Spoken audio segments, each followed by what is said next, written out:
Welcome to Destination Station, your number one station in the nation. As always, I'm Destin. Today I'm going to talk to you about the Scream MTV series, the Halloween special. That was a 2-hour special. This past Tuesday night. I meant to get this video out to you guys. I've been waiting to talk to you guys about this and see what your thoughts are on the show.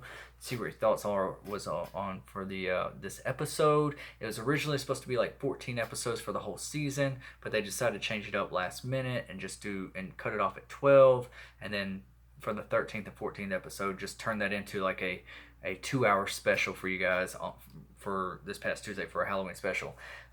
It kind of is its standalone thing. It's kind of like its own movie type deal because it doesn't take place in Lakewood. It does at the beginning, but they very soon after end up at this place called I forget something Grove Island, aka Murder Island, and basically from the events of whenever I'm gonna talk spoiler heavy in this. So if you haven't seen the show, go see it.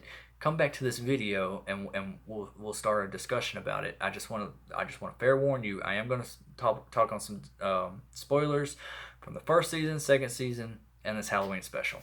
So that's your warning. Okay, let's continue. Talked about at the beginning of this episode. You're seeing Emma. Let's talk about the opening scene. They do an opening scene where Kieran is at court. He's getting prosecuted for what happened because he was the killer in season 2, and obviously in season 1 he was Piper's accomplice because they were boyfriend girlfriend. He's in the holding cell at the courthouse when you see he's being guarded by one of the correctional officers, and then you see Ghostface above his cell. Well, he's like in like this maintenance shaft. So obviously you can see it in Kieran's eyes that this is going to be somebody that's going to help him. He thinks he's going to get help and be able to escape. And so Ghostface jumps out. He comes up behind the guard. The guard turns around. Ghostface just turns his head all the way around like some Exorcist shit.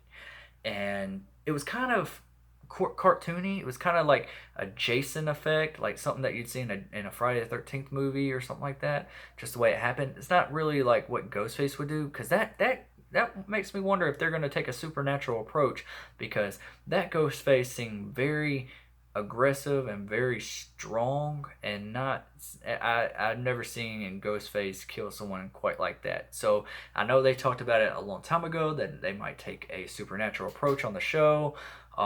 There's all this thing about Brandon James. Is he dead? Is he not dead? What if he's dead? What if he's back from the dead? And he's like zombie Jason, but he's zombie Brandon James or something underneath the mask, but you don't know who it is. You know what I'm saying? Who knows where they're going to go with the show. But anyways, it was a cool kill, but it was out of the realm of Scream in general. All right, and so after killing the guard, he goes up he grabs the keys. He lets Kieran out of his cell. Kieran comes out. He's still handcuffed, so Kieran makes his way out the cell and looking at this person in costume and says, "So are you going to tell me who you are?" And Ghostface is just kind of like looking there and just automatically just slits his throat, and Kieran falls to his death, and then Ghostface stabs him in the back. And then Scream comes on. So that was the opening kill. So Kieran didn't even know who was behind this mask, and so we fast forward a little bit. A little bit has happened since the events of the second season. As far as Noah and Stavo now have had a successful graphic novel or book or something, comic book. I don't know. That's like a bestseller. And there's this guy. He's a producer. Let me see. What was his name? He was one of the new characters. I can't find him right now, but yeah, there's this guy, and he was like, "Hey, we need another book. We need something." Noah's thinking he has writer's block, but really it's survivor's guilt. You find out he really doesn't want to write about anything fictional or that's not true events. He's more about what really happened in Lakewood. I lived through this. He wrote this. So, but Stavo's like, "Hey man, you got to snap out of it. We need this." So the producer guy's telling him the same thing too. So then they come up with this idea about the Anna Hobbs story that was on this island. So they try to convince Noah to go there so he can get maybe some type of motivation, some type of inspiration to start writing again, and maybe for something else they just need a different story. And he's not interested at all. He's just like, no, this. And whenever he gets told about Anna Hobbs, um, something about that she strips down naked with some garden shears and puts on like this bag head, kind of like how Jason wore in Friday the 13th Part 2 and at the beginning of Friday the 13th, the remake that was in 2009. Kind of something like that, but a little bit more rugged and darker. But had some garden shears and killed her whole entire family. But the way the bodies were placed in the house, I think this setting was like in the 1800s or something. I can't recall, but the way the bodies were placed in the house after she killed them didn't make sense. It looked like it was staged, like it didn't really happen the way the legend is told. So there's a big mystery behind it, and Noah calls it out firsthand. He's like, "No, this doesn't make sense. This doesn't make sense. How? Why this? Why that? You know, he's lived through stuff like this. Like this doesn't add up. It already is a red flag in his head." But somehow they decide to convince Noah into going. Once Noah lets Audrey and Emma and Brooke know, which is the last of the Lakewood Six. I guess Stavo's part of it now, so there was four left, and I guess Stavo's the fifth one, so I guess there's still five. I don't know. Um, they're like, oh yeah, yeah. All the pressure from all the press here recently. We need to get away. We need to get away. We need some time away from Lakewood, and but they failed to mention that the place was called Murder Island. That's something you would probably want to tell Emma up front or even Audrey up front that hey, there's a legend behind all this and stuff. But they don't tell them until they're in the plane and they're about to land. Um, so they all go and they stay in this one place. While the girls are doing their thing and trying to have their own little vacation, Noah Stavo and the producer, what is his name? I wish I could find it. It's driving me crazy. But they all decide to do this investigation. They go to the old Anna Hobbs house, and they come across a person that's a caretaker there, and after talking to her, she kind of fills them in, and they invite her to a party later on that night. Stavo kind of has the hots for her, but he more wants to make Brooke jealous because Brooke doesn't want him going to New York whenever she decides to go to college in New York. So Stavo's a little pissed, and he's really just want to make Brooke mad, so he invites this girl along. Um, the girls are at a supermarket, and they come across this one character named Alex, I believe. He's like this fisherman and everything, and he kind of has the same persona as Kieran. And Emma starts falling for him. You know, she always falls for the dumb guys, and she just I don't know if it's just they do not make her character very likable. I mean, you kind of like her. They kind of make it by the end of this episode like she's a survivor girl, that she's changed. Like, I guess this was her transition, so maybe next season she'll be a little bit more stern and more tough, kind of like Sydney got in the Scream movies. But Sydney, Nev Campbell was way better actress and way better just I don't know, like her character was written a little bit better. Audrey's really the tough girl in this show. She's got a girlfriend that works at the coffee shop. The girl decides not to come. Um, but but anyways, they're on the island. The girls are doing their vacation things on the beach, having drinks and sitting there enjoying their time, talking about the guy that they met at the supermarket. They're trying to influence her to talk to him, which she does, and then she has lunch with them or something. They end up kissing. They start liking each other like right off the bat. They realize they have a lot in common, and then I started thinking right then. I was like, please don't let this be just another Kieran situation, because this is going pretty quick and it's going in a direction that I can predict right now. And but anyways, the show overall, the episode was fun. It's fun. I like this whole little Halloween special, and I hope they do more of it if the show continues. Definitely like it more than Scream Queens. But all right, well, there's like this small. Let's go back to Noah and Stavo. Noah and Stavo. There's like this small little museum. They call it a museum, and it's basically all towards Anna Hobbs and her story. Like the mask is in the case, the shears are in the case. There's pictures of her, and I guess some books and some old photographs, stuff like that. And Noah's still calling out the museum worker, like, this doesn't make sense. Like, this just doesn't add up. Someone doesn't just kill their entire strip down butt naked and kill their entire family, and then the bodies look staged, and then it was raining that night, so there was no water on the ground. So how, if she did this, then why wasn't there any water from outside? All this kind of stuff. Like, it looked like the bodies were moved. Whatever.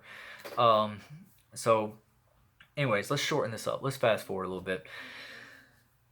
People start getting killed. The museum worker gets killed. The caretaker of the Anna Hobbs house gets killed. They all run. They're all suspecting that it's the guy that brought them to the island that wants a new book.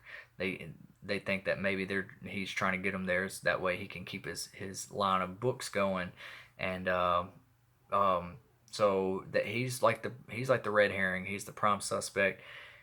They run to the Anna Hobbs house where that Alex guy actually lives. He said, I actually lived there, which that was a red flag too. I was like, okay, all right, they're not gonna make him the killer. That's gonna be way too obvious. And he's there. He seems like he's trying to help them and everything. They split up a couple times. Audrey's girlfriend that says she wasn't coming was trying to surprise her, shows up, so she becomes a prime suspect too. People start getting killed in the house. I'm not going to tell you who. Well, while investigating, Emma is left alone with this Alex guy, and Audrey, Noah, Stavo they come across the room that the murders took place in, that was staged. Well, they realize one of the bookcases, there's like a shaft. There's like some air coming through. Well, they open it. Noah's like, well, this totally makes sense. Wherever this goes, this makes sense. While there was no rainwater on the ground whenever the bodies were staged, and Noah's starting to put together all the pieces, and letting the audience knows and lets the characters know that, hey, this is what's going on. This is how it's playing out. This is what the legend was told. And yeah, guys, it was a fun episode. It was kind of a rushed ending, I would say. I didn't really like how it paid off. I did like some of the references that they gave. Like Noah said, why are we splitting up? We're stuck in a house, isolated. Has anyone heard of "And Then There Were None"? Hello, and and they all just kind of pause and give homage to the "And Then There Were None." And if you haven't read that book, great book. If you haven't seen, I think they made a couple movies about it, but the most recent was like a Lifetime show. I actually have it, and I can show it to you guys if you like. But it's "And Then There Were None." It's came out recently. I bought it like earlier this year. Look for it on Amazon. I bought it from Best Buy. Very good little mini series. It's like 6 or 8 episodes or something like that, but very good, very well written, very well acted. It's got Sam Neill from Jurassic Park in it. Great little whodunit mystery movie. Anyways, all right, back to Scream. And it kind of gave it that, I'm starting to look at Noah and the what do you call it, the I wanted to say the Hateful Eight, but the Lakewood Six. The Lakewood Six, they're kind of like the Scooby-Doo squad, they're starting to put together all these clues, and and I like a good mystery and stuff like that, just not too obvious. I like it to surprise me. I don't like to figure it out too far in advance, because it's like I've already seen this before. I've seen this type of twist or ending before. Well, comes to find out,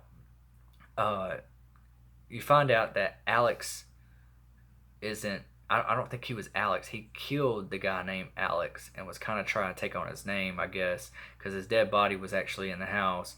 And what he was trying to do was lure Emma there because they have so much in common, because he was part of the crimes, and he was in the spotlight. The press was all over him when he was a kid, and he felt like him and Emma had a lot of the familiarities, and he thought that they were meant to be or something, like they were soulmates. So he made this setup happen that way. He started the buzz on Noah's podcast, and for that producer guy to get his hands on to try to lure them there. That way he could get Emma, I guess, kill off her friends and have Emma for himself and maybe try to convince it. And it does seem like he's starting to convince Emma a little bit, but then she's really playing him and turns on him real quick. And yeah, I mean, big spoilers. Not really a big spoiler if you can figure out stuff like this, but yeah, the Alex character that Emma's falling for is the killer. And yeah, she has poorly taste in men. What can I say? Or little boys, whatever you want to say.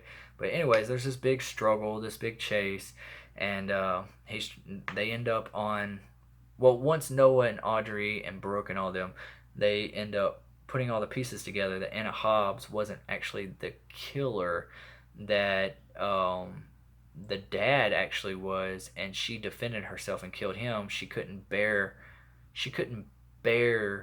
what just happened, so she killed herself.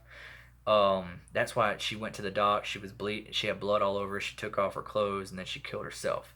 That's what really happened.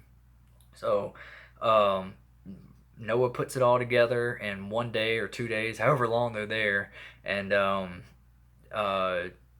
there's this big struggle between Emma and this Alex guy. Alex is chasing her on the top of like there's like this porch at the top of the house, and he's sitting there, and she says something kind of cheesy, but she's like, Emma Duvall, I'm a Duvall or something like that, and she like turns and hits him, knocks him off the balcony and onto the front steps of the house, and I guess it kills him. And that's when the rest of the Lakewood Six or Lakewood Four, whatever, runs up and sees it, and that's basically the end of it, guys. And then season three is announced. This was kind of like its standalone thing. It was loosely based on uh, the Brandon James stuff. It made it seem like there's like this one part where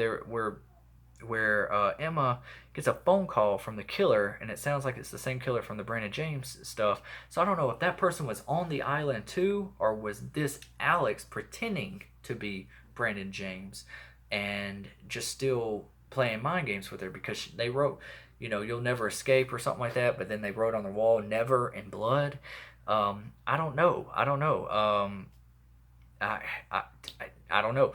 That's the thing. They marketed this as questions will be answered and things will be revealed and all that stuff. Nah, nothing's really answered. Nothing's really revealed. This is its own standalone Halloween special by itself. So we'll probably get more answers in season three, especially if it's only 6 episodes and it's the last season. Then I'm pretty sure it's going to wrap up and move pretty quickly. At the end of this episode, you see someone that walks into the office and says, "Welcome to Lakewood, Mr. James." Now, is that Brandon James or is that Troy James? Nobody knows. I'm pretty sure that's Troy James. Who knows? They didn't show his face. They just showed, like his shoulders down, and then it cuts away to Emma's dad has came back. Tom Everett Scott, which is a good actor. He comes back into town, and he's standing over Kieran's grave. Now, why is he standing over Kieran's grave? Is he's like, this is the guy that tried to kill my daughter? Or is it that he was part of it? I know they're trying to make it look like he's a red herring, but this show, for the most part, has been pretty easy to figure out. It's been a fun show, some really good deaths, really cool characters, but for the most part, it's been pretty predictable. One killer each season, and you get a killer reveal in this Halloween special. The only time you really see the ghost face costume is at the beginning when Kieran gets killed. The rest is in that Anna Hobbs mask and garden shears. It's like a totally different killer. But I don't know if they were working together or what. But I'm pretty sure this is a standalone thing. They're going to go back to Lakewood, and I don't know if they're going to be in college next or what. But hey, that's it, guys. That's it for the Halloween special. Sorry if I spoiled some stuff for you, but I warned you at the beginning. I guess really the only question I have for you guys is, what did you think about the Scream MTV series Halloween special, and what do you think about the Scream series in general? Do you think they should continue after 3 seasons?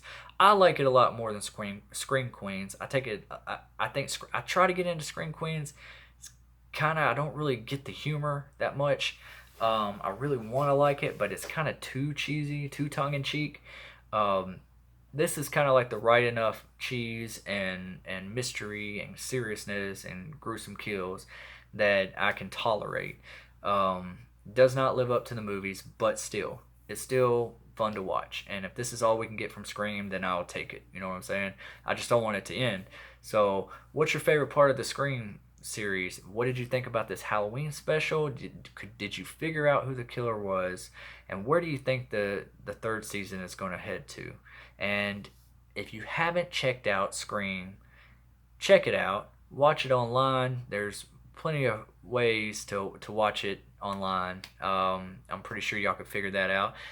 They only came out with the DVD. I think it's on. I think the first season's on Netflix. I don't know if the second season is yet.